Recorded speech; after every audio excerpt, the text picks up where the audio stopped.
এক পাগলে বলছে, আমার আল্লাহ যদি খুশি হয়ে আমাকে জাহান্নাম দেয় আলহামদুলিল্লাহ।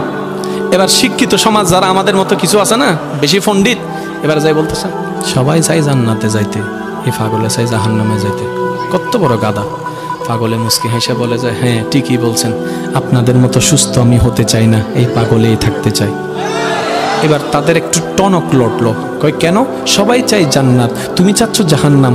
বলে যে ভাইয়ারা, আপনারা মনে আমার কথাটা খেয়াল করেন নাই, আমি বলেছি আমার রব যদি খুশি হয়ে, আমার রব যদি খুশি হয়ে আমাকে জাহান্নাম দেয় আমি সেটাও নিতে রাজি। বলে যে এখনো বুঝলাম না।